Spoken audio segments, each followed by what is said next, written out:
Let's welcome our first presenter, our first speaker, Norman Kerr, OBE. Norman is currently serving as Commissioner on the Scottish Government's Just Transition Commission, having recently retired as Director of Energy Action Scotland, a post he's held since April 2005. Prior to that, he'd been Development Manager and Deputy Director since 1996. Earlier in his career, he worked with Heatwise Glasgow for 12 years as Production Unit Manager, delivering the organisation's energy efficiency programmes. Norrie was Deputy Chair of Scottish Fuel Poverty Advisory Panel and the Scottish Fuel Poverty Partnership Forum, having previously been Deputy Chair of the Scottish Fuel Poverty Forum, a member of the Scottish Rural Poverty Task Force and the Scottish Fuel Poverty Strategic Working Group. He was a trustee of the Aberdeen Combined Heat and Power Company and a member of the NEA Executive. He also served on the stakeholder engagement groups for both distribution network operator companies in Scotland and was a member of SGN's Consumer Engagement Group. Norman was awarded an OBE in the Queen's Birthday Honours List for 2016 for services to the children's hearing system in Scotland and for voluntary and charitable work in Glasgow.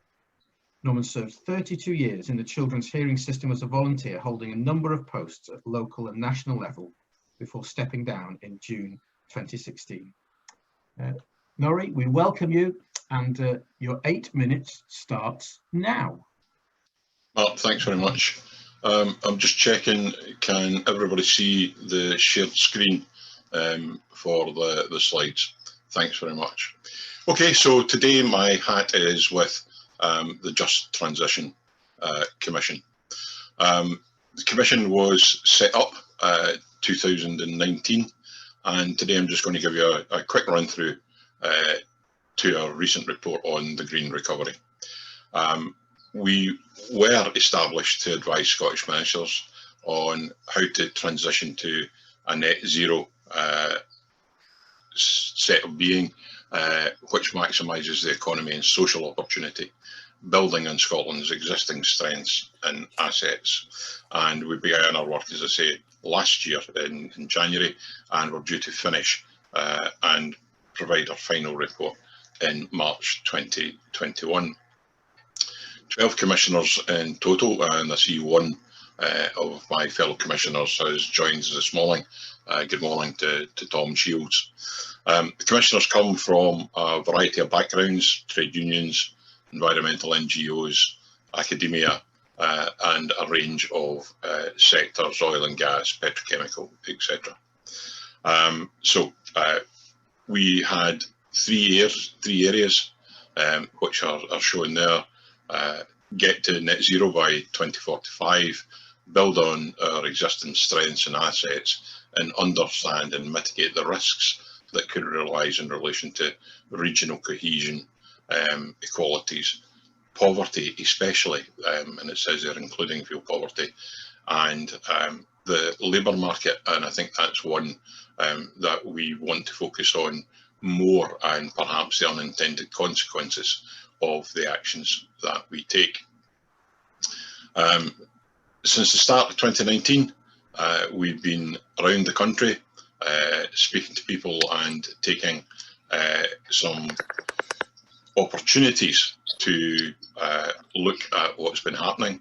The very first visit that we took was in Kincardine, where the transition away from coal, and obviously the closure of the coal mines and Scottish Power's big power station there had a substantial impact, not just on the coal plant and the power station itself, but in the economy. And that's been very helpful in getting our minds working around what it is we need to do. Also visited Aberdeen, looking at the oil and gas industry there and the impact as we move away from the heavy carbon content of oil and gas to that net zero and the impact it would have on the economy.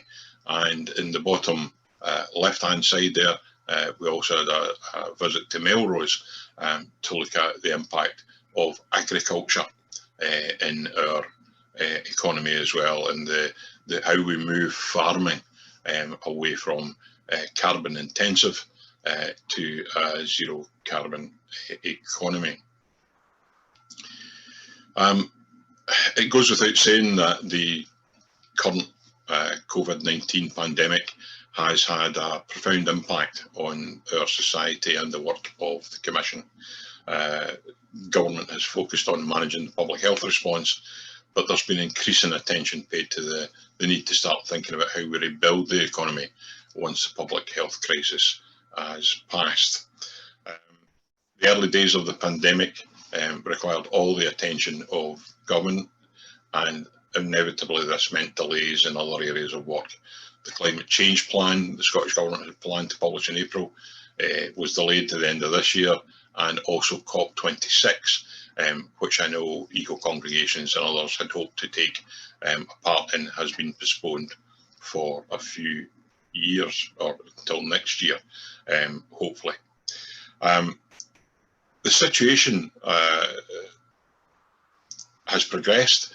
There has been talk of the need for a green recovery, and the Cabinet Secretary came along and asked us if we would consider looking at a green recovery document, providing her with advice, and we published that report not that long ago, a couple of months ago, and part of that we're really talking about ensuring that the most vulnerable within our society do not bear the burden of our move. And I'm delighted to say that the Green Recovery report that we put out has certainly had a lot of resonance with government, and indeed the recommendations within it have had an impact on government spending.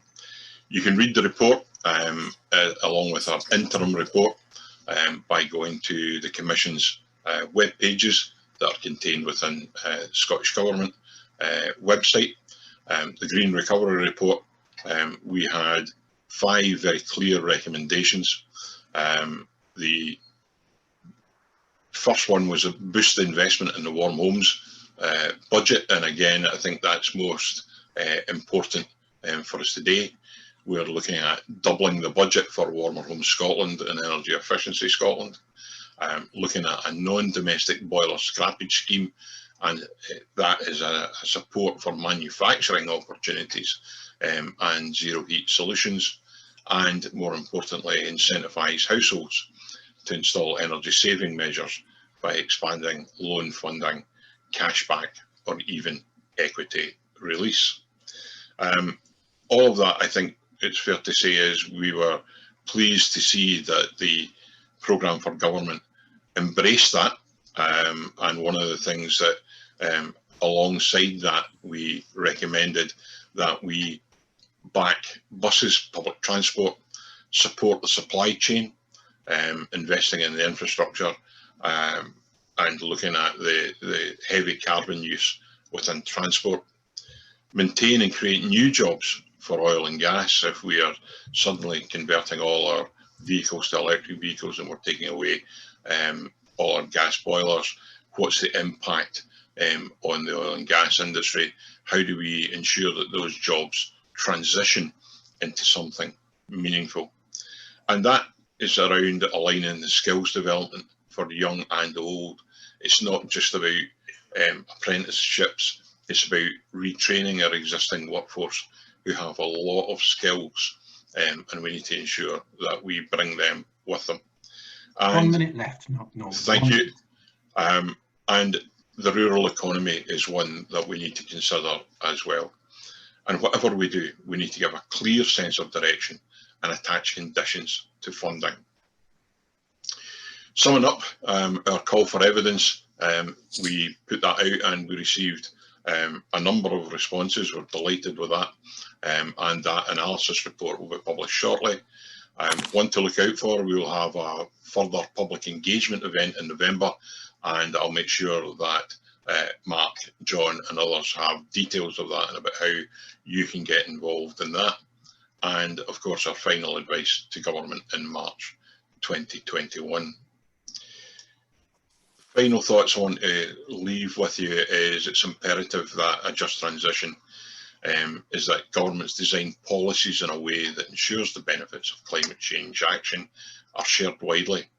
while the costs do not unfairly burden on these people who are least able to pay and whose livelihoods are directly or indirectly at risk as the economy shifts and changes. And that's at the very core of what we're trying to achieve. Thank you very much, Mark. Norrie, thank you. I'll just pause so that that can settle in your head for a moment. And then I'm going to invite our second speaker, that is Elizabeth Leighton. Elizabeth Leighton is Director of the Existing Homes Alliance Scotland, a coalition of consumer, anti-poverty, social housing, industry and environment groups, calling for action to make Scotland's homes fit for the 21st century. Elizabeth also provides the Secretariat to the Climate Emergency Response Group, a group of business and civic leaders who have come together to use their insights and influence to urge the Scottish Government to put in place an appropriate response to the climate emergency. She's Director of Heartland Community Wind, a community benefit society which owns and operates 2 medium-sized turbines near Aberfeldy, chaired the Climate Challenge Fund Grants Panel, which provided independent recommendations to ministers on community projects taking action on climate change, and was the policy advisor to the Scottish Fuel Poverty Strategic Working Group 2016 to 17, which was tasked with setting out a vision for the eradication of fuel poverty in Scotland. Previously, Elizabeth served with the US Foreign Service with postings in Moscow, Sofia, Edinburgh, and Alaska. Welcome, Elizabeth. Your time starts now. Hey, thank you very much, and thanks for the invitation to speak with everyone today. And so pleased so many could come along on a beautiful sunny morning.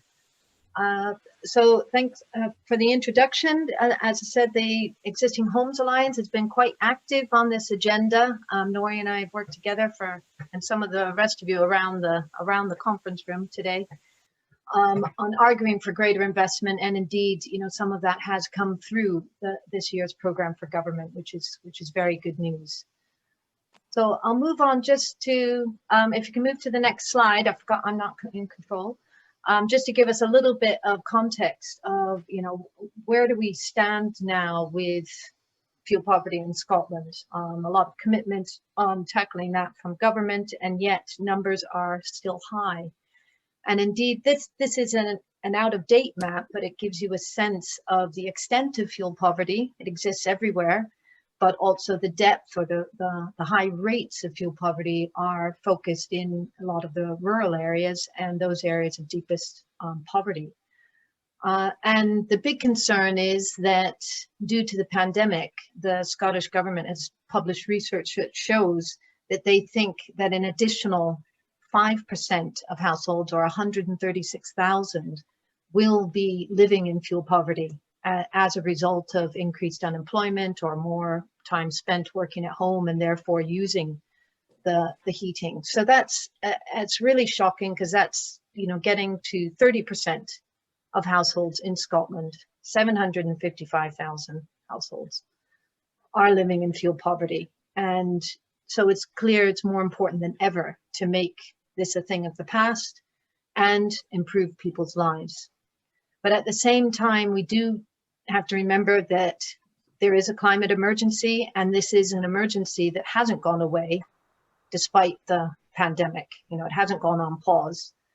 And so the green recovery is an opportunity to do just that, is tackle both. It's a big transition, but it can also be a just transition, with no household left behind, all able to benefit from warm and healthy homes. Next slide, please. So what does a just transition in terms of our housing stock actually mean when we're talking about getting to net zero? So I've highlighted a few points here. First one is about heating bills, that we need to tax fairly so that renewables, low carbon energy can compete on a level playing field with fossil fuels. Secondly, we need to deal with those higher upfront costs, at least now while it's still relatively new technologies. There is a commitment now from the government to put in place a heat pump sector deal. That sounds quite government jargon talk, but what it means is that They will set targets for growth, put in place incentives, and in return, the industry will work to reduce their costs and grow Scottish jobs. It also means we have to have grants for the fuel poor so that they're not burdened with those higher upfront costs. And lastly, that we have well-designed installations and advice so that running costs will be the same or lower. The third point is about the workforce. And we know that jobs in the supply chain and in installations and manufacturing can grow in this area. That they're shovel-ready projects, they're labor-intensive, and we can have quality and well-paid jobs. They're estimated at about 6,000 up to 9,000 at the peak of activity of a major retrofit program. And we all benefit from warmth and good ventilation, which means better health outcomes. Next slide. So where do we start? And what does it look like for you? Well, the first thing is about addressing the fabric of the house, a fabric first approach. And the government is committed to all buildings, there will be some exceptions, being zero emissions from heat by 2040. So a huge part of that is reducing the heat demand that we all have. And a lot can be done now if it's done properly. This is a image from Sustainable Retrofit Guide, which I recommend to you if you're thinking of doing some retrofit at your home. Next slide. And so what does it look like for you and your community? Well, there will be, what are the different heating solutions? Well, it's projected that, say, in rural areas, it's going to be a lot of heat pumps. There'll be some electric storage, some biomass, and some local heat networks. Sorry, that is supposed to be a rural area that's pointing at. In the suburbs, we've got, again, heat pumps, potentially some hydrogen, but that will not be a mainstream solution for everyone. And lastly, city centers where you'll have a lot of heat networks, some of those powered by heat pumps that are drawing heat from rivers like the Clyde. And so we're looking at, and this is a huge growth in activity, doubling heat pump installations from about 1,500 a year now to 3,000 next year, and aiming to get to 64,000 by 2025. These are government targets that they're aiming for with that heat pump sector deal I mentioned. It means phasing out oil, coal, and LPG boilers. And it means, you know, we're talking about 80,000 properties a year on average being upgraded. So as I said, it's a big program. Next slide, please. But then you might say, well, you know, for goodness sake, we're in the midst of a global pandemic. You know, we've got to fix that first rather than, you know, do a big retrofit program. But again, you know, I refer back to what Norrie was talking about from the Just Transition Commission, and I've looked at what they've highlighted as their hotspots and how this program will actually benefit those hotspots in terms of impact from the pandemic. Young people desperately needing affordable housing and job opportunities. Rural areas, we talked about those highest rates of fuel poverty, and the oil and gas industry, where the government is funding opportunities for retraining and moving to the renewables industry, where the jobs will grow. Next slide, please. 1 minute, thank you. Okay. So to wrap up, I wanted to quote from Chris Stark, who's the Chief Executive of the Committee on Climate Change, because he has called this the biggest and most exciting challenge of Scotland reaching net zero.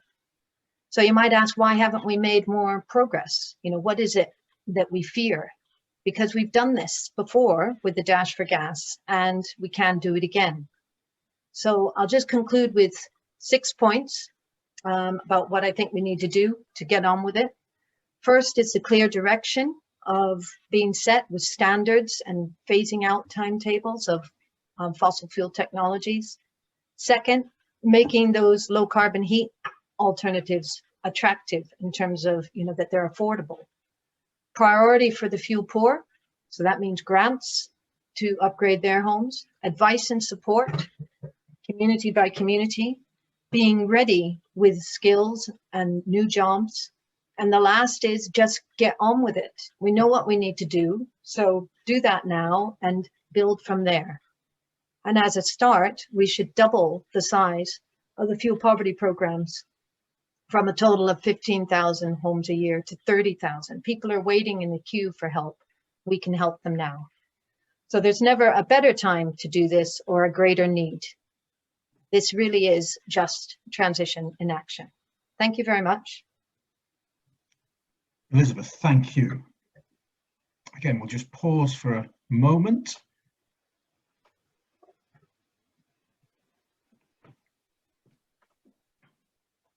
And then I'll invite the third of our speakers for this session. And after Robert has spoken to us, we'll be going into small groups for our wider discussion.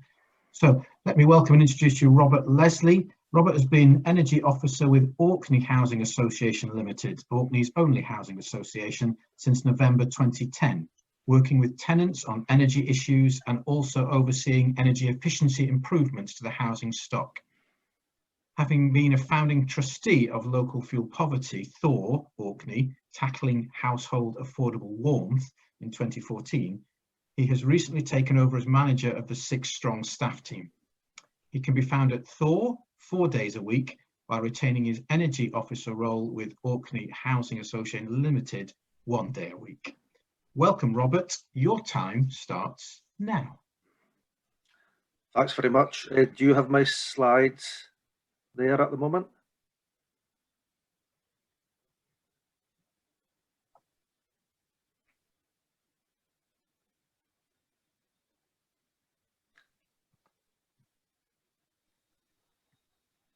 That's great, thanks. So I was interested to hear from Elizabeth there that although it's only 8 degrees in Orkney at the moment, we're definitely defined as a hotspot. So I'll just quickly run through our introduction there. The next slide, please. Just a bit about the association, our properties, fuel poverty as an issue, and some people and some possibilities. Next slide. Yeah, we're relatively young, established in 1985. We've got just over 1,000 properties built now, and there's 788 rented properties, and we house around 8% of the Orkney population in these around of the 21,600 people in Orkney. Next slide. So our properties, if you remember CERT funding, that was grant money. We used that up in the last year of that to top up almost 300 lofts, and we filled any cavities that we could, and that set us up well to start into ISH 1, the energy efficiency standard for social housing. Next slide. So we're on the way to passing ISH. We were confident of 100% compliance until the pandemic. Installations are at a halt now. And you need to keep in mind though that EPC ratings aren't always going to be solving fuel poverty. I know at least one housing association energy officer who's more or less ignoring ISH as a target because he feels it would put tenants into fuel poverty. So we need to guard against changes that build fuel poverty into tenants' lives. A ballpark figure calculated in late 2018 for upgrading around 450 OHAL properties to meet ISH 2 by installing solar PV and batteries was 3.6 million before that, or an average of over £8,000 per property. Now ISH 1 averaged around £4,600 per property. So that's a significant increase in cost to meet the new target. And as we can only make an income from rent, this presents a major funding issue. Basically, where's the money going to come from? When I presented these potential costs to tenants at the time and explained that these were aimed at taking away energy efficiency as a cause of fuel poverty, they were fearful that the costs of the work could push up rent and have impacts on other areas that the Scottish Government is keen to address, such as child poverty. There was a feeling that achieving affordable warmth through income maximisation, tariff switching and changing household behaviour was what should be a priority and a more effective use of resources than aiming to achieve an APC Band B. Next slide. And as somebody once said, low carbon heating doesn't necessarily solve fuel poverty. And we saw this with the exhaust air source heating systems that we had to put in to meet building standards in the early 2000s. They've been costly for tenants and the association. We spent some Scottish Federation of Housing Association money developing guides to help tenants understand their systems. But we're now up to replacing fairing units with high heat retention storage heaters. And you can see why with the maintenance costs there. Next slide. Here's an example of the fuel poverty figures in Orkney and how they've progressed, and the one tariff and the price increases there over the time period that we've been doing the energy efficiency work. The increase is eye-watering. A question posed at the latest session of the Sustainable Orkney Conference, which is taking place online over the next few weeks, was whether energy costs being paid to private monopolies are a leakage of capital from the economy. And I think that's something worth thinking about. You know, could the export of electricity generated by publicly owned renewable energy resources help pay for the energy efficiency step change that we need? Total heat and total controls, only one tariff, of course, but it's an important one for our housing association, having focused on retrofitting high heat retention storage heaters. There's approximately 72,000 THTC customers across the north of Scotland, and that would include a significant number of housing association tenants. A high enough number, but it's only 3% of Scottish households. And that's maybe the reason that finding a tariff for folk to switch to easily from THTC is proven difficult at the moment and exercising the minds of frontline energy advice workers. Ironically, EDF, a state-owned company from another European country, might turn out to be a good option. And although the new fuel poverty definition has reduced the percentage of households in fuel poverty in Orkney by nearly half, from 57% to 30%, the extreme fuel poverty only came down 1% from 23% to 22%. I note that the International Labour Organisation's guidelines for a just transition talk of opportunity for social inclusion through improved access to affordable, environmentally sustainable energy and payments for environmental services, for instance, which are particularly relevant for women and residents in rural areas, it says. But the current situation for many rural housing associations wouldn't fit that description, I don't think. Next slide. These are just a bit more in-depth figures for OHAL tenants in fuel poverty from our latest survey. And what I really want to notice that this is coming in a community that generated 120% of its electricity from renewables in 2016 and continues to do that. The last time that Orkney was a net importer of electricity was April 2015, and we've been net exporters of electricity since 2013. Orkney's renewable electricity, which powers OHAL's all-electric homes, is the greenest in the world. Its carbon intensity is 13 grams of CO2 equivalent per kilowatt hour. 1 minute left, Robert, thank you. Okay, putting it above second place Tasmania with 23 grams. The UK ranks 49th with 299 grams. So the fact that we've already made this low carbon transition needs to be recognised, and that that can translate to housing associations across the Highlands and Islands, an area that's a net exporter of clean green electricity. Instead, we're penalised with some of the highest electricity charges in the UK because we're apparently remote from generation. Somebody needs to catch up. Thankfully in Orkney, sorry, next slide. Thankfully in Orkney, the housing association's not alone in tackling these issues around low carbon transition, and these are some of the folk we link with. We've got an Orkney fuel poverty group spanning the statutory and third sector, an Orkney Renewable Energy Forum whose members are driving innovation in energy management and storage. Last slide. I'll just leave you with some thoughts on whether Scotland's housing sector and the wider economy might learn some lessons from Orkney.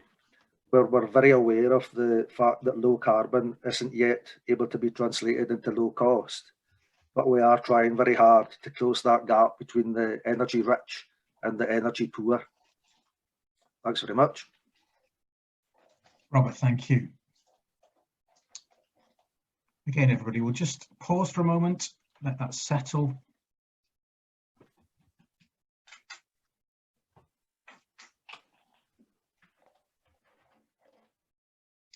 So far, we've heard from 3 of our 5 speakers. Norrie outlined for us the breadth of work of the Just Transition Commission. Elizabeth helped us understand where we stand with fuel poverty in Scotland and how we might tackle it. And Robert shared with us action, tensions and learning from the Orkney and Housing Association context. Next, we're going to go into those small discussion breakout rooms. You'll find yourself invited to join one in a moment. A reminder that the first thing to do is just to agree somebody who will scribe, who will take notes of your conversation. At the end of the event, we'll tell you how to send those notes so that becomes part of the overall response that we're making this morning. Reminder to you that the conversation is around the discussion, the presentations we've heard so far. Monitor your own airspace. That's just to ensure that everybody has opportunity to contribute. Welcome back. Thank you, everybody. Welcome back from your breakout rooms. Welcome. Well done for getting there and getting back. I think there are 7 breakout rooms. Is that right, Stephen? That's right. So I'll just go around room 1 to 7, and if you could feedback so we could all hear, you'll need to obviously unmute yourself when you feedback. If you could feedback that one thing, it'd be really helpful for us if that feedback is fairly brief, because I can see we're going to eat a little bit into our comfort break, and I want you to have a chance to stretch your legs and make a coffee if that's what you need. So let's hear back from breakout room 1. Who's going to feedback from breakout room 1 for us? Oh, that is you, Margaret. If you don't mute yourself and let us hear. Thank you. I think the big idea that has come from our group is that the demographics of communities are being distorted. There is a concern about we had a good spread of rural and city, inner city and suburban representation. A concern about young people, single people not being able to afford heating and so on. There was a controversial idea for a new basic benchmark for family homes, which should have a vegetable patch for food security, a study for continuity of learning, a workshop for continuity of the economy, all within broad pavements for safe walking and within a 20-minute neighbourhood for to reduce the carbon footprint. Now, there was pushback on that as being unrealistic and expensive, and that not many people wanted or could cope with a garden. But again, pushing back against that was the idea that people have learned to garden in the first days of the pandemic when there was lockdown. And also we are told that pandemics will be a recurrence, and that we should expect to have recurring pandemics in the future because of the complex and highly high numbers that we live in and the way we move around these days. A concern that this would not apply everywhere, and that the needs of young people are being overlooked. And which brings us back to the main point, which is the demographics of communities are being distorted. In Lenzie, where I live in the suburbs, because of the developers building big 4- and 5-bedroom homes, our young people can't stay, and our older people are being, the young and the old are being pushed out, forced out of the community when they need a community most. And we're developing a monoculture of luxury large homes. Thank you, Margaret. I'm going to move us, if I can please, to breakout room number 2. Who's feeding back from breakout room 2 for us? That's the group that Norrie and Mary Sweetland were in? Yeah, we didn't get around to discussing that. Norrie did most of the talking because the main issue really was actually understanding how you define fuel poverty. So we spent a lot of in getting informed in that, and I think that might be something that, you know, a lot of people don't understand. And then we discussed the issues of the costs of electricity in rural areas, especially areas that were generating a lot, like Orkney, but they pay the most for their fuel. And that really does need to be tackled, but as Norrie pointed out, that issue is that the UK government are in charge of the tariffs for that. I think that's an one thing important, yeah. No, it's an important issue, Mary, that certainly the way in which our energy infrastructure is put together, it penalises people who are generating remotely, and whether that's offshore or onshore wind, the way in which we pay for that is certainly an issue, but it's not one that the Scottish Government can do anything around. Very much aware of it, and have raised it at UK level a couple of times, but I'm afraid in terms of the fairness of this, we know that there's an inherent unfairness in the way that that's happening. Thank you, Mary. Thank you, Norrie. Let's move to breakout room number 3. Who's feeding back for us one thing from breakout room number 3?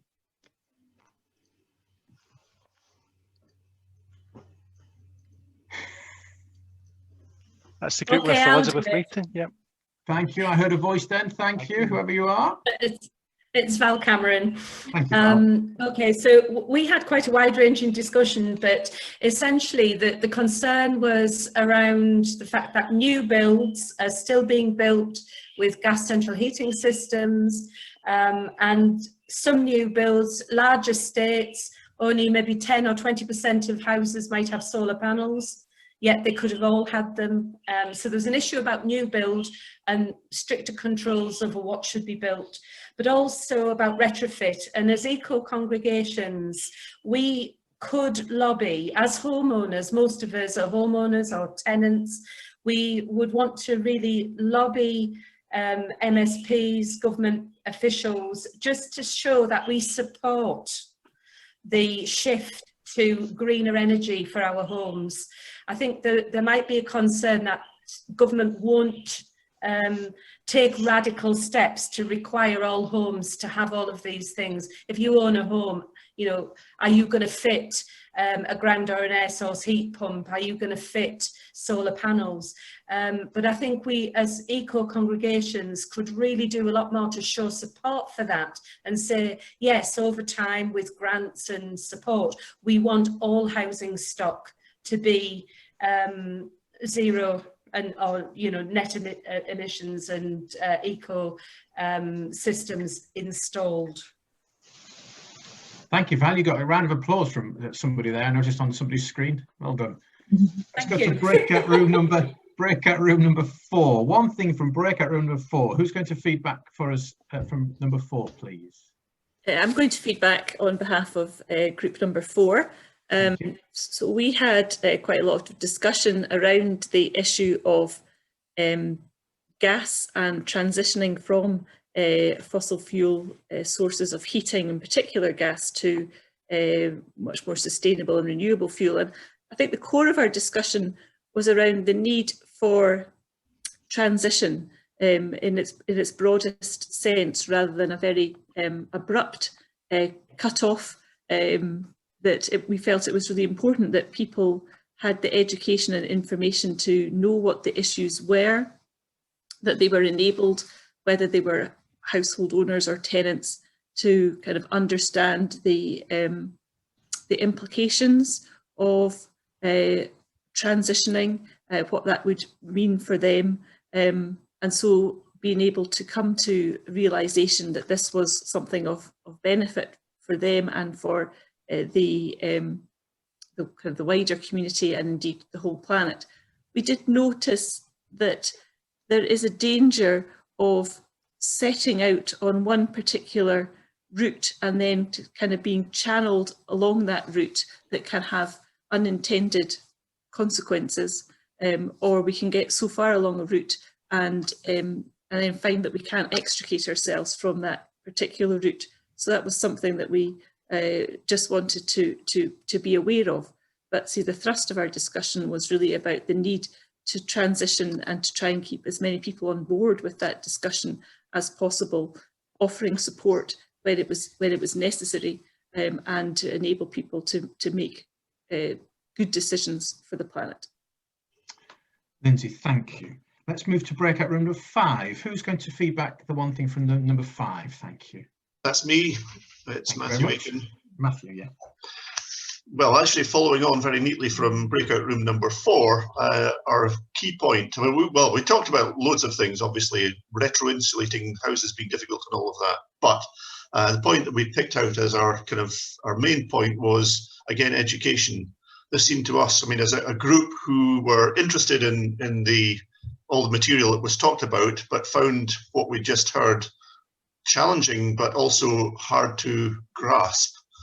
You do wonder about people who have no interest in this at all, which is probably an awful lot of people and a large percentage of the population. So clearly education is fundamental, people understanding definitions, what fuel poverty is, and the need for a lead from the top, but also the buy-in from below. If we don't have the buy-in, then it's not going to happen. And if people don't actually understand what it's all about, then they ain't going to buy in. So that was the key point from our group.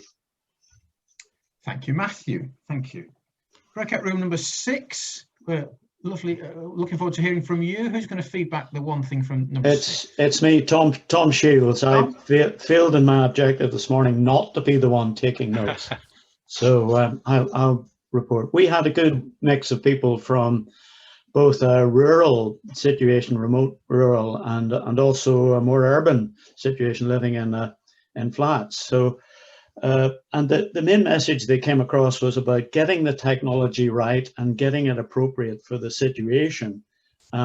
We talked a lot about heat pumps, and there was a bit of experience in the group of heat pumps. Mostly they seemed to be freezing over when the temperatures got too cold in Scotland. So there's a message there about getting the technology right, but also less technical things like just, draft proofing and getting doors and windows insulated when, quite a lot of effort seems to go into just putting in loft insulation. So we had quite a mix there. And I think the main message that was coming across is that, you need to get the technology to work. It needs to be right. And people do need to be incentivized with grants to make the change. And in more urban situations, it's probably better to move in the direction of district heating rather than heat pumps. It shouldn't all be about heat pumps. So mainly we were really trying to make sure that a strategy came together that actually got the right strategy, the right technology, make sure that it works, and make sure that people are getting decent grants and incentivization to actually make the change. Thank you, Tom. And then finally to breakout room number 7. Somebody to feedback to number 7, please. I think that's myself last. Thank you, Gregor. Hopefully not least. We covered a lot of the points that have already been said, but I think we're really focused in on the Orkney example, where we see, surplus low carbon energy right next to high levels of fuel poverty and how unfair that is. And we talked a bit about how, there is a need for regulatory reform, but in the absence of that, what can we do? And we talked about how maybe there's a role for local authorities and Scottish Government to be bold and look at new solutions like publicly owned energy generation to try and ensure that the benefits of that, surplus energy is retained locally and benefiting people. And we also talked about kind of practical things that could be done around reforming EPC ratings to make sure where housing associations and private homeowners, where they're investing in the energy efficiency of their household, they're seeing the benefits of that through lower bills. So yeah, a lot of the same points have been touched on already. Gregor, thank you. Thank you everybody for that feedback and for your conversation. And I know there's some conversation continuing in the chat room. So welcome back everybody. And we'll move to our next set of speakers, 2 more speakers, and then some more small group discussions. So let's welcome amongst us John Cape. John is the Managing Director of Power Circle, a socially owned energy services company which develops and runs low carbon projects, working closely with companies, councils, housing associations and communities. John's career has spanned the fields of housing, economic development and utilities. He's over 20 years experience with low carbon and renewables. John also leads the green team at Stirling Methodist Church. John, we welcome you, and your time starts now. Okay, I shall share my screen once I can find, just let me check, is that all looking as it should do with the first slide of a presentation? Good stuff, thank you. So I want to tell you a little bit about our journey with Power Circle. We're not alone, and there are other people developing similar approaches to try and square the circle, if you like. But let's start off with the challenge, and let's call the challenge the unjust transition. Because the default condition is, as we move towards low carbon, it will be an unjust transition. There was research reported recently by National Energy Action. That research suggested that without new subsidies, and we know that there are limits on government funding, and on reasonable current assumptions, getting to net zero emissions in social housing would add somewhere between £200 and £800 a year extra to household energy bills, and put somewhere between over 500,000 to nearly 2.5 million more people into fuel poverty. So that is the challenge that we're facing, how we can make sure that instead of that kind of unjust transition, we can have a just transition in our social housing. So addressing that challenge does need fresh thinking. We are seeing in the UK energy market some big changes. Many people may not have seen those as individual households yet. A lot of businesses are seeing them now, and some of those changes in businesses are coming down and possible for individual households to benefit as well from. So as well as a big decarbonising trend, which we're all hearing about, there is also a trend towards digitalising our energy, and that means making it more like an internet of energy, making it a lot smarter than it has been in the past, and also decentralising. Instead of having an old model where you had all the power being generated at the centre and being used by individual customers, much more a matter of lots of different pockets of energy being generated and consumed and linking together. And that does present opportunities. Smarter energy can mean cheaper energy, and the money that can be earned by helping the wider grid work better can go back to communities if it's structured in the right way. As the Scottish government puts it, taking a whole system view. And so that's very much part of what we've been doing, how we can get local communities to benefit from some of these new revolutions happening in the way energy is managed in this country. But alongside that, we know that there are big barriers. I've mentioned social and private landlords. Equally, there'd be barriers for homeowners, barriers to moving towards low carbon solutions. It does cost a lot more upfront. It does need more expertise. Often there is insufficient trust in solution providers, particularly large energy companies. People may not have the time, whether it's in organisations, management time and staff time, or be willing to take on risks associated with things they're not that familiar with. So we have developed, with support from Scottish Government and from Innovate UK, a fresh approach which we've called Power Circle. Power Circle is, in long language, a social energy services company and social virtual power plant. So that takes a bit of explaining. There's only time to give you headlines now, but in a nutshell, an energy services company takes away all of those barriers and has someone whose day job is to manage developing low carbon approaches, understanding and mitigating risks, managing those kinds of projects. But many of those ESCOs are private companies. Their duty is to maximize profits for their shareholders. That is a director's legal duty in a commercial company. We and others like us are a company limited by guarantee. We have no shareholders. We have a charitable object to alleviate fuel poverty and promote sustainability. And I think that's at the heart of being able to bring trust back to the idea that someone else can fund the upfront costs, because it won't all be done by grant. Obviously, we love grant, but grant's not going to take us the whole way. The other side is a virtual power plant.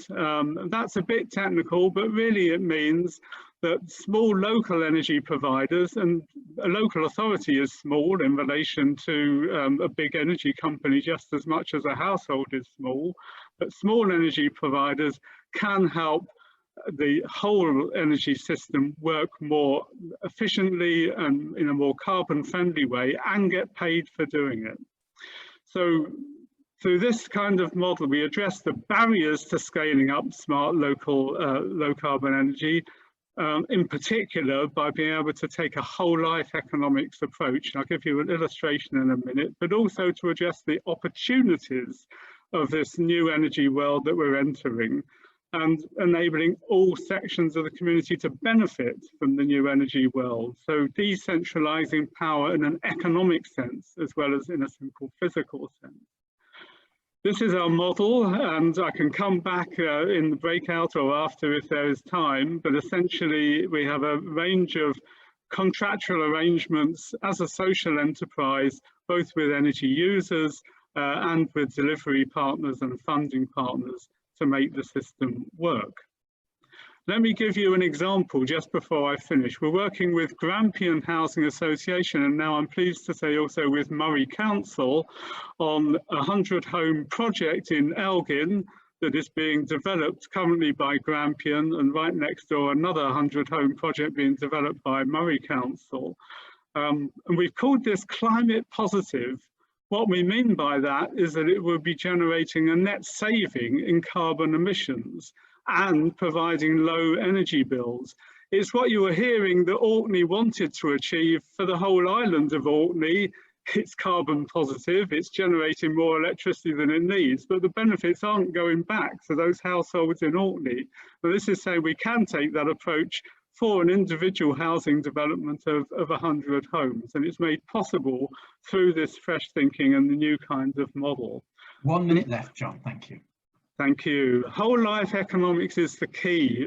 So when we took solar PV, we found that if you took what's the capital cost, then putting on no PV at all was the best solution. And what most developers do is put on the minimum PV to get through the hurdles. But if we take a whole life economics approach over a 40-year asset life, we found that making the whole roof out of PV, what we call whole roof PV, it does provide the best economic value. Combining that with what we call a mini grid, with a battery and with high energy efficiency, does mean we can deliver low energy with net positive for the climate. So our key asks for the Scottish Government are, one, awareness raising. All of this is a bit new and takes a bit of getting used to. The more flexibility around procurement, we've got some suggestions on that. And long-term finance. No one could buy a new home if they tried to finance it over 6 years or 8 years. These things have to be financed with long-term money. The Scottish National Investment Bank should be an ideal funding partner, and we have also other ideas for owner-occupiers, what the Green Deal should have been but wasn't. So that was our asks, and we're very happy to join in the later discussion. John, thank you. We'll just pause for a moment.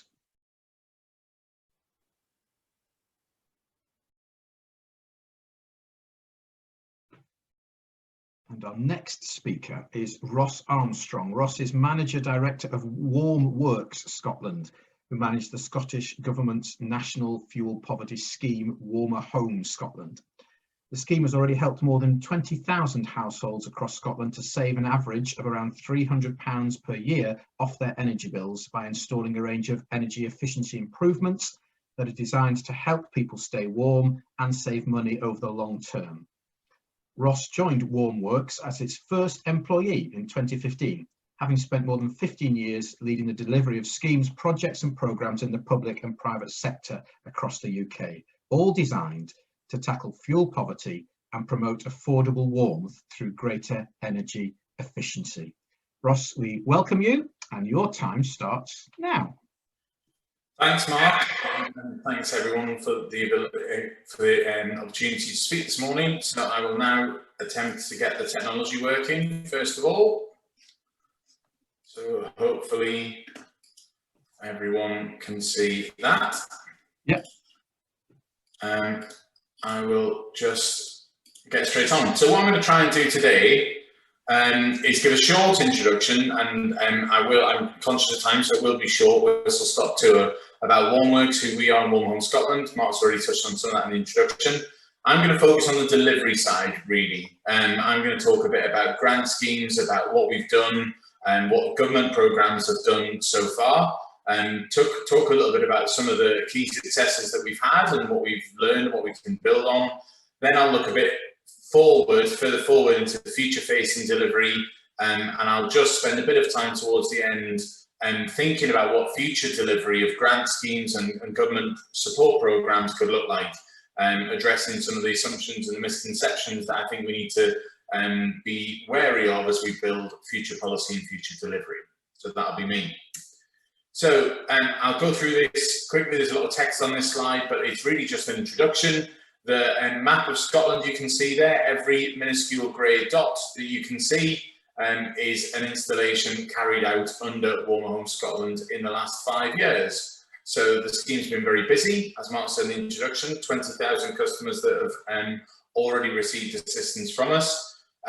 Average bill savings about £300 per year. Obviously that is an average, so some homes are saving a lot more than that, some are saving less. Eligibility for the scheme rests on two main points. The first is the condition of the household, and the second is the circumstances of the person.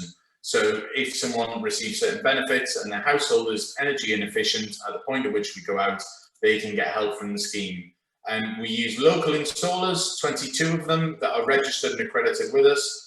And we always aim to provide a national service. You can see the dots are all over Scotland, literally every area of the island, every community, but it has to feel local at the point at which it's delivered to customers. £30 million a year the Scottish Government spends on it, and we do monitor and report on the impacts that the scheme has on wider communities. So since 2015, what have we learned? 5 things to take away from what we've learned from government schemes in the last 5 years. It's possible to save thousands of households every year a substantial amount of money off their energy bills with a grant scheme that works. So Norrie and Elizabeth earlier today both talked about the call for a doubling of Warmer Home Scotland funding. We've already shown that we can help 5,000 households a year. The scheme is established and could do more. It's possible to build a supply chain of registered SME installers that can deliver an industry-leading level of quality. That's easy for me to say. If we have more time, I would dazzle you with all the statistics that back that statement up, but I'm happy to go into them later as needed. It's also possible to integrate innovative new technologies and provide them to low-income households. There is a perception that the new technologies are only for comfortably off middle-class homes who are very comfortable and happy with new technology. We've proven in the last 5 years the scheme has introduced robots that go under people's floors to insulate under the floors. We've introduced solar PV, air source heat pumps, ground source heat pumps. We've proved that it's possible to innovate these new technologies in an appropriate way That's the important rider there, to low-income and vulnerable households. It's possible to make job creation key component requirement of operational delivery. So we've created about 500 jobs in running the scheme in the last 5 years and 132 apprenticeships. It is possible, it can be done, and it's possible to work with external agencies and partners to bring in more money to top up what the government gives us. So the government gives us about £30 million a year. We get about £2 million from external partners on top of that. So those are 5 things that in 5 years of running the scheme, we've proven that it is possible to do. So don't lose sight of the fact that the foundations are robust. What are the drivers for future delivery? The drivers for future delivery are about policy. So Norrie talked about energy efficient Scotland. We've talked about decarbonisation of heat and net zero. All of that creates a framework that we have to be aware of when we're designing future delivery. Behaviour is important. We've had some chat already this morning about different people behave differently in the home, but ultimately people's desire when we're talking about fuel poverty is a desire for lower energy bills, and that's the key behavioural drive we want to work with. Technology I touched on in the last slide, but over the next 5 to 10 years, the DNOs and the network that we had before will transform. They have to transform. They are transforming. Robert picked up in his slides about how Orkney's generated more than it can use, and the grid needs to keep up as technology keeps up, and capability is a driver. So the supply chain needs to be ready. We need to have installers, labour, trades with the right skills, the right capacity, and the right leadership to do what we need to do in the future. So what I want to do is just talk now a little bit about some assumptions and some misconceptions that I think we need to address and avoid when designing future delivery. And this is for the Commission, this is for government, this is for anybody who's willing to listen to this kind of perspective. The first assumption is new technology will be uniformly made available to all. It will not. Unless we intervene, it will not. It will go to those who are able to fund it, those who are able to access it, and unless we intervene, it will mean that fuel poor homes are left behind. Things like electric chargers and things like domestic battery storage all offer terrific potential, but they will not be uniformly made available unless we intervene and make sure that people can access them who need more help. Related to that, the second assumption we need to avoid, in my view, is that new technology will be uniformly adopted and optimised in homes. It's all very well putting a smart meter in, it's all very well putting a battery in. Unless we help people to optimise the technology we're putting in by supporting them with advice and input and guidance, it will be worthless. People will do what we expect them to do or what is in their best interests. Always a faulty assumption when making policy. And people never do what you expect them to do. We've helped 20,000 customers with different heating systems and different insulation, and no two are the same. So the first thing for policymakers is remember that one size never fits all. 1 minute left. Thank you, Ross. Thanks, Mark. 3 misconceptions that I think to avoid. John made an excellent point in his presentation that he's just gone through about we can't rely on the grant system alone. We absolutely cannot. We need support from the market. We need innovative products and services such as the ones that John's talked about that his organisation is delivering.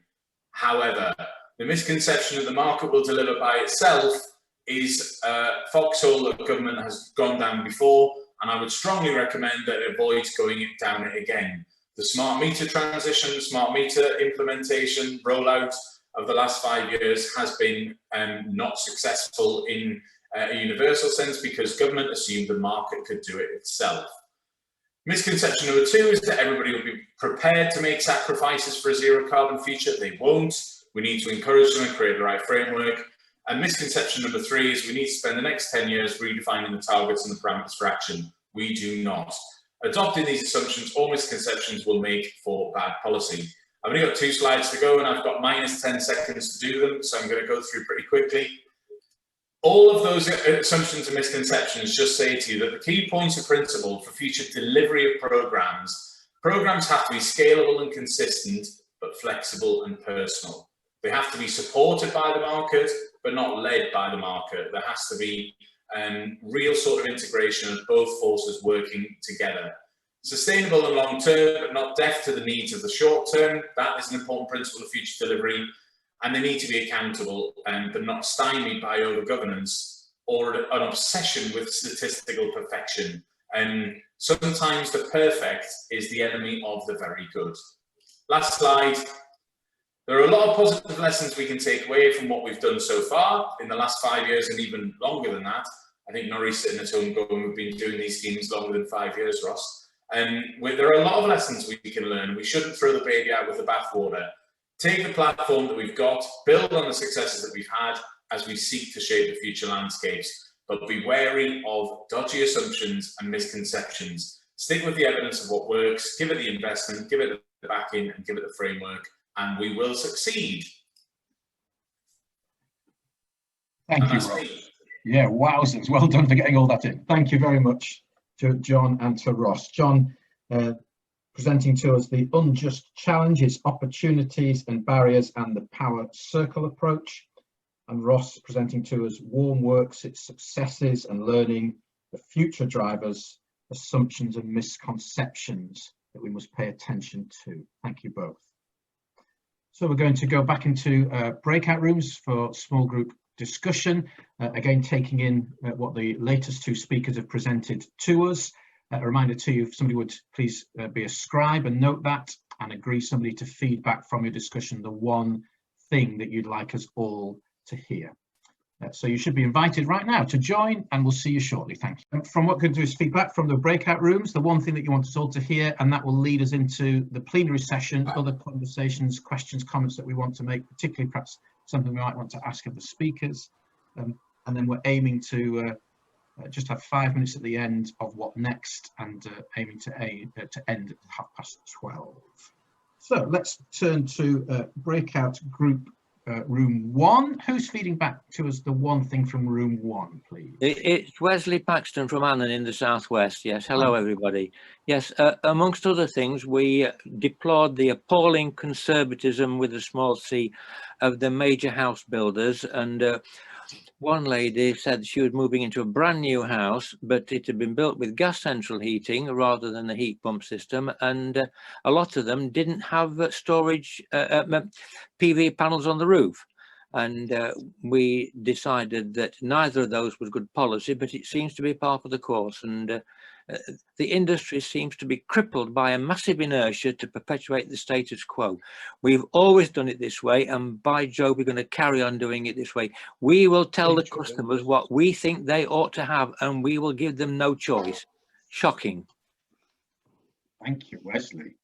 A little bit of fire in Wesley's belly, everybody. Let's go to breakout room 2. Who's feeding back from room 2 for us, please? Me, I think, Mark. The main message that we talked about was about how we reach people and engage with people and find the right method of getting people from A to B in terms of support and communications. We talked a bit about how sometimes the industry can seem overly technical or overly jargon heavy, and that disengages people. And we talked about whether there was a role for community groups and local support networks to act as that kind of supporting role to hold people's hand and get them through the process of upgrading their homes. And we recognise that some people will want to make their homes more energy efficient from a financial driver, some will have an environmental driver, some will just find it's the right point in the doing the house up type driver. And we need to be able to cater for all of those people with all of those different motivations within the communications and messaging framework. We didn't, by the way, say that was going to be easy, but we said we needed to find a way to do it. Thank you, Ross, and room 2. Let's go to room 3. Who's reporting back from room 3 for us? I'm reporting back from room 3. Some of our discussion was quite similar to what group 2 have shared back. We spoke about a gap between policy making and what has this to do with me as an individual, and we noted sometimes the dangers of slipping into a slightly authoritarian or patronising approach towards people. So again, lots of talk about how do we engage with folk, and doing that in a meaningful and appropriate, recognising there were a lot of challenges within that. But we also felt that the presentations from Warmer Homes and our circle offered 2 models of a way forward, and so we were enthused by those, and we could begin to think of ways in which those models could be even further developed to increase community and individual participation. So we welcome those. Thank you, Lindsay. I've just noticed that a number of us have not muted ourselves, coming back out the breakout rooms. Just if you haven't done that, might be helpful, folks, to do that. Room 4, who's reporting back to us from room 4, please? I am, and I'm Jane. It usually says Jane and Jack, but for some reason. Thank you, Jane. Oh, we've just muted you, Jane. Sorry, if you just unmute yourself. Thank you. Picking up on Lindsay's point about a positive way forward, that was where we started, that we had been encouraged by the positive attitude and the idea of a positive way forward. And we're talking about that, a bit about the difficulties of scaling up projects to get them bigger and spread them farther. But one positive thing that we felt that eco-congregations could do, and us as individuals within eco-congregations, is to encourage our government, so do lobbying ourselves to encourage the government to be more positive. So I'd like every eco-congregation to get out there and contact your MSPs and your MPs and say, this is something that we can change. Let's move forward and do something, because eco-congregation is not just about changing attitudes within the church, but without the churches, outside the church as well. Jane, thank you. Room 5, who's reporting back to us out of room 5, please? Sorry, I think that is me. Thanks very much for that. We covered a fair bit of ground, but I think the thing that struck with us was the points that Ross made. His comments about sometimes the search for the perfect just puts a knock in the head of the positive and the good was something that we rang a bell with. Certainly as we went through, we recognised that the market alone won't, deliver for us, and a lot of it is going to be down to ourselves. We talked about the scalability of some things. John spoke about the power circle, and it's about how we scale that up so that everyone has access to that type of initiative across Scotland. The thing that I think resonated most with us, though, was around education, how we actually ensure that current homeowners and indeed future homeowners have the knowledge. And we talked, Margaret, just in the last 6 seconds, talked about a knowledge bank, how we have something that ensures that people make informed choices, informed decisions about their homes, about what they want to do with their homes, about how they buy their energy, and how they live in their homes, and live in a home that's warm and safe, and will keep them warm and safe too. I think that was it. Thank you, Norrie. And that brings us to room 6. Who's reporting back to us from room 6, please? I think we didn't nominate anybody, but we had a consensus really around solar PV. I think there was, and there would be agreement there with one of the earlier feedbacks about why solar PV is not just on every house, and solar thermal too. I mean, along with the education, as long as people are educated on how to use these technologies, I think there seems to be a willingness, and there's a surprising number of folk in the group here who have solar PV already, and maybe that's the route that we need to be taking us, where it's technically feasible to give people the power in their own hands and the ability to control that.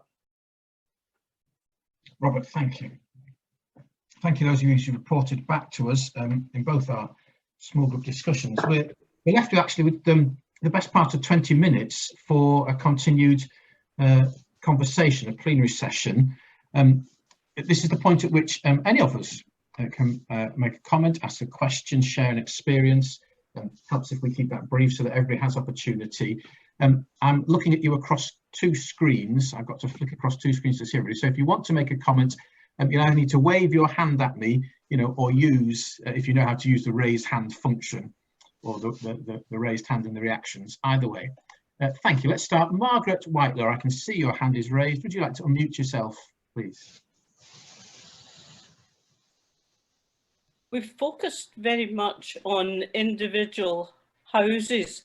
I wonder, if we're thinking ecologically and green, if there would be benefit in looking beyond the house to the external environment. I don't know if a lot of work has gone into quantifying the benefits for eco-friendly measures in housing, but I wonder if anything's been done about quantifying the benefits of altering the environment, a social and built environment beyond the home. Thank you, Margaret. Any of our speakers want to respond to Margaret's comment? Robert and then John. When we were, well, I'm talking about we as the Orkney Housing Association were kind of in lockdown and many of us were furloughed. Towards the end of that, we were given a survey on ideas around either income creation or saving, or ways of saving. And we have a fairly sizable land bank in Orkney here, and we also have a lot of open space around our houses that are that have been described in previous surveys as kind of flat and uninteresting, and they just cost a lot to cut the grass on an annual basis. So I was suggesting food, a combination of food growing projects and turning that over to wildflower meadows to be more environmentally friendly, so that we make the land around the homes productive, so that tenants could maybe grow some of their own food. And we'll also, have a more environmentally sustainable approach where we're not paying folk to go and use petrol-driven lawnmowers to cut grass on a regular basis. And, we have, that land's more user-friendly, environmentally friendly and productive, basically. Thank you, Robert. John. Thank you. Yeah, very much echo Robert's comments there about the sustainable approach to local food growing and local biodiversity and so on. But I'd like to just also talk about the link not just to housing but to transport. Increasingly, transport is becoming part of our energy system rather than something separate. So in the new build projects we're working on, making sure that that you're on bus routes, but also thinking through transition to electric vehicles. And by electric vehicles, we're thinking of electric bikes as well as electric cars. We're thinking of car clubs, so that not everyone has to have their own car. There can be shared ownership of car shared ownership of EV electric bikes and electric cars, so there can be a lower ownership overall. And interestingly, one of the ways to fund that can be reducing the number of car parking spaces in new developments, because every space costs money. It costs the ability to have a new home. And if you say to planners, we're going to have a vehicle club, an electric vehicle club, an electric bike club, you can agree a lower density of parking spaces as a consequence of that. So part of that can't just be done directly from the top. It's a matter of talking, in this case, the social landlords with tenants, talking them through these kind of changes in lifestyle and the opportunities they can bring up. Really like Margaret Whitelaw's idea of the 20-minute community. You can have communities designed so that things are in walking distance. So I think that broader bringing transport into the housing equation, because they're all mixed up together with energy now. John, thank you. Margaret, thank you for that question and the following comments. Anybody else want to ask something? Yes, Norrie, you've got your hand up. So Norrie, thank you. Yeah, thank you. Just to pick up on a lot of the comments that have been made so far. One of the issues that we have here is that 80% of our housing stock will still be with us in 2050. We produce relatively small amounts of new housing. So, you know, the big question is around how do we ensure that the houses that we have, you know, whether that's inner city, you know, or rural, have the types of things that we talk about, how, you know, those communities that are served by buses in inner city. A lot of the buses, if you walk through the centre of Glasgow before the pandemic, you know, Queen Street, Argyle Street, Union Street at 5 o'clock at night was wall-to-wall buses pumping out diesel fumes into the atmosphere, and parts of Glasgow are among the most polluted in terms of air quality of the whole of the UK. So we do need to ensure that if we are taking people out of their own transport, that public transport is fit for that, that we have, you know, good quality public transport that's accessible, that goes to places that people want it to go to, and even more so within rural communities. If we move to electric vehicles and all of a sudden in a rural community we see that there's no longer the need for a petrol station, that petrol station might also be the post office, the village shop, that when people stop to get their petrol or their diesel, they're buying stamps, or they're posting a letter, or they're picking up their Amazon parcel, or whatever it is they're doing.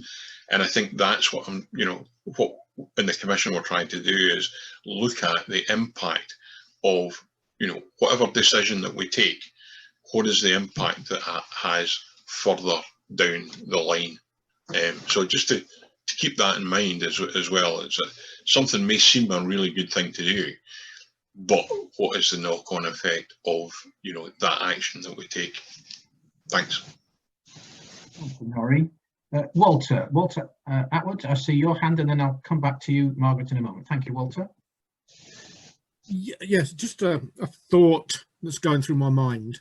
The local Scottish Wildlife Trust group, which I belong to, has a planning committee. Every week they go through the planning schedule for both Stirling and Clackmannanshire. And if they see an application going in that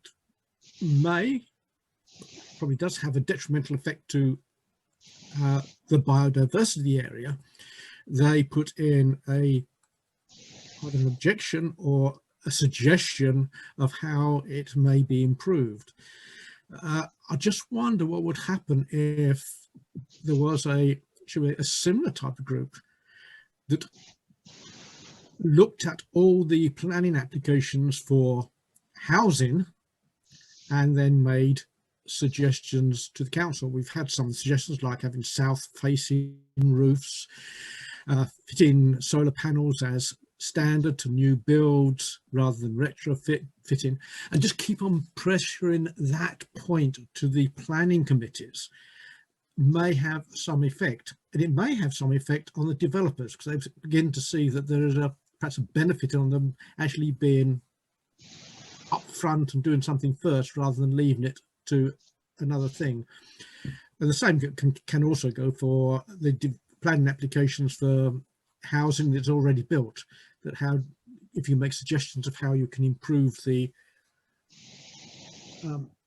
energy efficiency of a house and make it a bit better. I'm not sure that the councillors, much of what they say to one way or the other, actually always accept this within every planning application, or the planning officers do.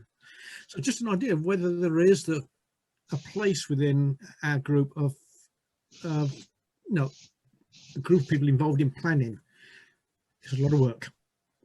There's 3 or 4 people doing something every week. Thank you. Thank you, Walter. I've got a little list of Margaret, then Wesley, then Barry. Those are the hands I've been seeing waving. So Margaret, and then Wesley, then Barry. Thank you, Margaret. Just two comments for water. Is it not, our community councils not perfectly placed to do that kind of work, but perhaps their role needs to be slightly altered, and they need to have the confidence and authority to take of the community to take these comments forward. Now, on the point about the rural petrol station, surely anything that any initiative will have unintended consequences, but these should be seen as problems to be solved rather than reasons to back off. Thank you. Here, yes. Thank you, Margaret. Wesley. Yeah, I'm pleased that electric vehicles got a mention, because I've been writing about this for 25 years, and I cannot understand why the industry won't agree to have a standard battery, so that rather than trying to recharge everything in 15 minutes using about 500 amps, we can exchange a flat battery for a full one, like we exchange car gas cylinders. Can anybody tell me why that won't work? The industry 120 years ago all agreed to have a standard fuel nozzle. Otherwise, none of us will be able to fill up everywhere. It seemed to me a completely no-brainer, but either the industry is missing something or I am. Thank you, Wesley. I like that. That brings us to Barry. Thank you, Barry. Right. Buses to start with. Last year I did a seminar with together with Friends of the Earth and one of the city senior managers and eco congregations about the low emission zones. Now that is been delayed a little bit. What about all the other cities as well? Now, current emergency, the buses are running virtually empty because people are saying stay away from public transport, which causes an income problem for First Bus. And will that impact on their ability to fund new Euro 6 buses, which I think cost 100 grand each? Now, electric cars. The council have got a scheme, and all of a sudden, last year, 2 appeared here in Douglas Place, and nobody knew they were coming. And I don't know if any of them have actually been used and how often. And of course, people would have to pick up one of those cars. They would have to travel a distance to get here. Now, we're having a new build in Castlemont Park, the old nursery site. And one of the first things is no buses. Well, there are, but there are 250 yards away, the other side of a woodland. And also, a lot has been said about education and awareness. Now, I hope I can say I'm reasonably aware, but sometimes I feel bombarded with people saying we need to raise awareness and we need more education. But I know a lot of people who would throw up their hands and sort of push back against that. Some of them went to school way back in the last century, and if bombarding people with awareness raising sessions, for a lot of people, they would just say, oh, please go away. All right, thank you for all your comments. Elizabeth, I saw your hand go up, Elizabeth Leighton. Yeah, thanks. I wanted to pick up on the reference to the 20-minute neighborhoods, because that is something that the government has committed to, and so it's an opportunity for us to, if that's something that we want, and I think it is quite exciting. It's for towns and cities, not just urban areas, and it really builds on the experience that we've all had recently of, probably getting more engaged in our community, getting to know our local area and our neighbors and our local shops more than we ever have, because we had to, we had to stay local. And we've realized the importance of having those services close to us, of being a resilient community. And as someone had mentioned earlier in the conference today, that is going to be an important factor going forward in the future. And so I think if they'll be looking for, I would imagine government agencies will be looking for communities that are ready to come forward with plans about how that can happen. How can we develop community and daycare work hubs? How can we improve the services in our area? How can we have neighborhood retrofits? We can't do this house by house, has to be neighborhood by neighborhood. How can we do that? And work with the likes of, I love the idea of the SWT committee getting together, looking at planning permissions. Well, they could also, groups like that could be proactive and say, well, let's redesign our community so it's a 20-minute community. This is how we think it would look. And I think those kinds of bottom-up initiatives would be very much welcomed by local authorities and national agencies. Elizabeth, thank you. Just a couple more minutes. I see you waving, Walter. I'll come to you in a moment. I'm aware that a number of us are with us by audio, but not on screen. So if you wanted to ask or make a comment and you're not able to wave because you're not on screen, please do use the chat function. I'd like to ask a question and I can come to you. Just the last couple of minutes. Walter. Just coming back on the community council thing, not everywhere has a community council. And some of the community councils I've had dealings with over various issues, including planning, to put it mildly, with a small c, conservative. Now, they look at the, shall we say, how pretty it looks, rather than necessarily how efficient and does it actually meet a need. And some of them will push against social housing because it lowers the tone of the area. Now, these are still very real issues in some community councils. And I think that community councils tend to be, in my experience, a little bit more on the conservative side, small c. It's keeping the establishment as it is. And I think that needs a push. And we had someone put something on the chat, and I agree with them. And being proactive, means perhaps changing their minds as well. Walter, thank you. Folks, we are at 20 past, and I'm just checking the chat because a couple of things appeared in there. Thank you. There's no questions. So I'm going to call an end to us because we're at 20 past 12, and I've managed to catch back the time that we lost earlier in the day. So well done, everybody. Thank you for all your contributions. We're coming towards the end of our time together.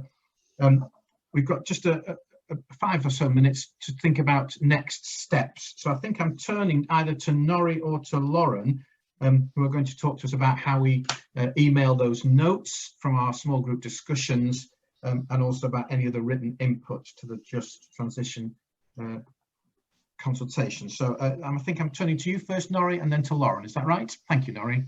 Yeah, I'll probably cover off Lauren's bit as well in case I miss anything. The next steps for the commission itself is we are shortly going to publish a report on the call for evidence. We issued a call for evidence some time ago, and we got over 270 responses to that call for evidence. We'll be in a position to publish those responses fairly soon, and we'll ensure that you're able to get that. We've already taken evidence. Elizabeth has been along to give evidence. Ross is part of the Warmworks team. The Energy Saving Trust have given us evidence, and indeed Robert from Orkney is part of SFHA, have already given evidence to the Commission. So we've got a huge amount of work already done. So don't think that your voice is not being heard on this particular front. Lauren has taken a very, very high level note of the meeting today that will help commissioners, and we'll ensure that that's passed round. The notes that you have from today, it would be great if you could email them to Lauren, and she will circulate them around the commissioners, and I'm sure if not our next meeting, then the meeting after that, we would be able to review the notes that you've got. We will have a further public event. We had one very, very early on to get views of members of the public, and we're looking to do that in late November. I don't think we've got the exact details of that tied down yet, but I'll ensure that the details of that are passed over, Mark, to John and to others, so that can be shared around the group who are here today, to allow you to have some input into that further public event too. We continue to meet and to take evidence, and if people want to write into the Commission, then again, you know, we're never going to say no to that. But certainly from today, if the notes that you've got could be emailed over to Lauren, and she will distribute them around the commissioners to help us with our deliberations. And I think particularly, you know, the comments around access to things like public transport, about education, about building, about the energy system.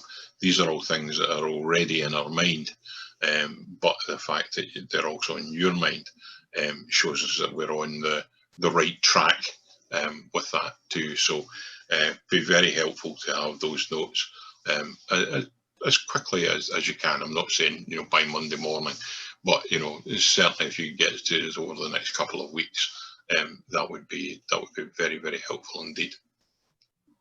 All right, thank you. Lindsay's asked a really practical question in the chat about Lauren's email address. I'm just going to hope that John Kate nods at this point.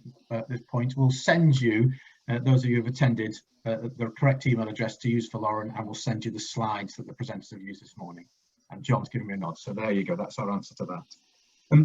Adrian is with us. Adrian, I think you just wanted to note something about COP26 for us. Thank you. Yes, thank you, Mark. In just over a year's time, the United Nations Climate Change Conference, COP26, comes to Glasgow.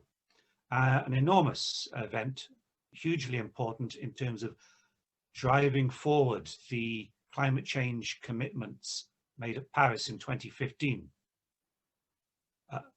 Diplomats from around the world arguing about this and trying to reconcile almost impossibly different expectations. Huge task. How does that relate to us? I mean, how can we get involved in that? Well, actually, I think we can. And I think we have now quite a lot to say, because what we've done this morning is take an in-depth look at one of the particular problems of moving to a low carbon economy and doing so justly. And that is, how do we heat houses? These kinds of discussions will have to be replicated around the world.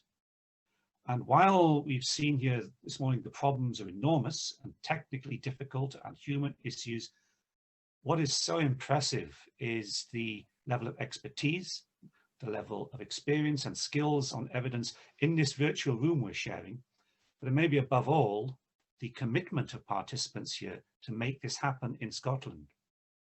So what I'm suggesting is that this skill, this experience, this commitment can be brought to play, and we can share this with both others from around the world who we can meet through church discussions at Eco Congregation Scotland. We'll be helping to facilitate links between people around the world, but also with MSPs, with Just Transition Commission members and others. that we can be saying, discussing this in local communities, in local eco-congregations, in preparation for the conference, to say, we have something to say, we know we have to do something, and here's an area in which we have the skills and the expertise and commitment to do it. Let's have a go at that. Adrian, thank you very much. So well done, everybody. We've managed to catch up the time. We've got back onto a timeline, and we're going to end just for 12:30. Well done, us. It remains for me then to thank Stephen and Judith from Eco Congregation for being our tech support, for enabling this to happen. Thanks to the folks from Stirling Methodist Church who worked with you to arrange the event. And it just so happened that we couldn't meet personally. You know, we're learning all this Zoom stuff, aren't we? But thank you to you folks. Our gratitude to Norman, to Elizabeth, Robert, John and Ross for your presentations and speaking to us and enabling us to speak together about the issues that are live for us in this. Thank you to Lauren for all your detailed note-taking, and to Adrian for reminding us about COP26. And obviously thank you to all of you for attending and for contributing, and those of you who fed back, and those of you who've taken notes and will send those on. Thank you everybody for your time and for your company and for your attention and energy in this morning.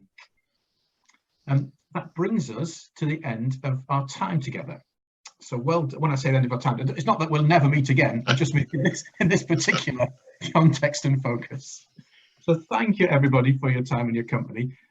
As far as I'm aware, there's no polite way to end a Zoom meeting. Somebody presses a big red button at some point and we all just disappear into the ether. So whatever your day goes on to hold for you, may you enjoy it and be blessed in it.